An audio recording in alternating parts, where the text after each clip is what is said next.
مزرعة جميلة جدا ربنا يخليك. وفيها روح جميلة. يعني أنا بجد شايف إن في رحلات هنا وأطفال وزوار كتير جدا.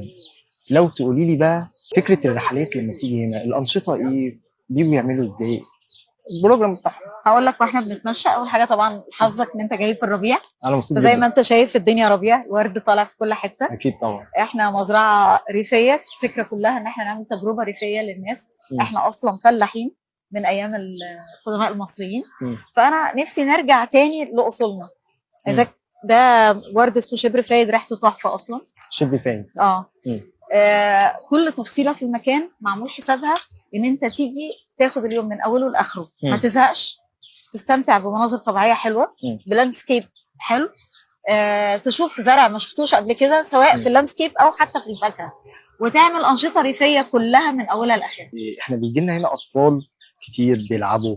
مش بس اطفال، مش بص هو بس المكان لكل الاعمار. بكل الأعمار. عايزه اقول لك ان اللي عنده سنه هنا بيجي يلعب، اللي يا دوب بيعرف يمشي بيجي يلعب، واللي عنده 60 سنه برضه بيجي يلعب، واللي عنده 70 سنه تمام، واللي عنده 70 سنة كله بيجي هنا ينطلق. انا في ناس عندها 70 سنه بتقول لي قومي الولاد من على المراجيح، احنا عايزين نتمرجح. لان هي الفكره ان انت جاي زي ما بقول لك، مجرد ما بتشوف الخضره والطبيعه خلاص انت بتلاقي نفسك خرجت عن المألوف. اقول لك برضو على الشجره دي شجره جميز. شجرة جميز. طبعا احنا بنسمع الجميز بس ما نعرفش عنه حاجه. حصل. الجميز شجره مصريه اصيله من ايام الفراعنه برضو، يعني المصريين القدماء.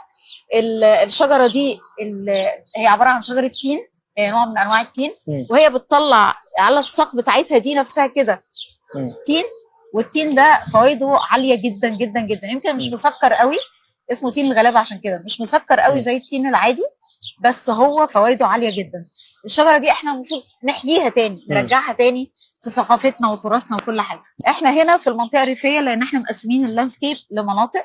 احنا هنا في المنطقه الريفيه بتاعتنا الاصليه. فهتلاقي التوت وهتلاقي المانجا، دي مانجا، هتلاقي الجميز، هتلاقي ام الشعور اللي هي منزله شعرها في الميه جوه، هتصوروها اكيد لما توصلوا احنا هنعدي عليها دلوقتي حاجه.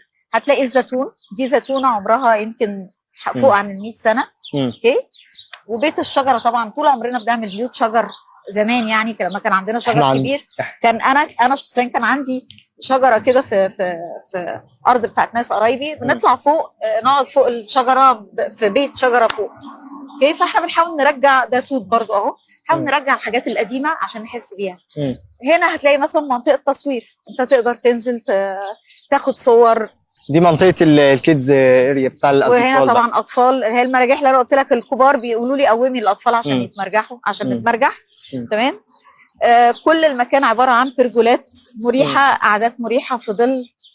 هتلاقي برضو في من ضمن وسائل الراحه اللي موجوده عندنا ان احنا عندنا عربيه جولف، عشان لو حد ظهره وجعه او رجليه وجعاه او حد كبير في السن مش عارف يلف، لا انا بوفر له انه برضه يستمتع بالمكان زيه زي الناس الثانيه بس بعربيه جولف. اوكي. بنيجي نعمل ايه؟ بنيجي نلعب مع البط وناكله.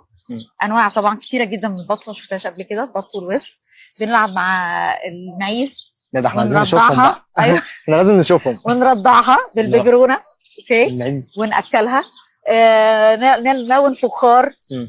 نحلب البقره، نخبز عيش. احنا بنعمل حديقه حيوانات ريفيه عباره عن بط وفراخ وحمام. انا كل حاجه هنا هي ريف. يعني انا شايف ان يعني في طبيعه كبيره هنا جدا، يعني الناس مبسوطه، ويعني الناس يعني هم جايين ينسجموا في الموضوع هنا، وخصوصا الارض طبعا رمل حلوه قوي قوي. مشايات رمله دي انت خدت بالك؟ انا خدت بالي منها جدا. كل المشايات رمله، مفيش ولا رخام ولا انترلوك ولا اي انواع من الهارد سكيب، علشان الرمله بتسحب الطاقه اصلا السلبيه من الجسم، بتسحب الكهرباء. مريحه جدا للظهر، اقعد امشي واجري طول اليوم هنا. مريحه جدا للظهر والرجلين. عايز اقول لك الولاد بتقلع الجسم وتمشي حافيه.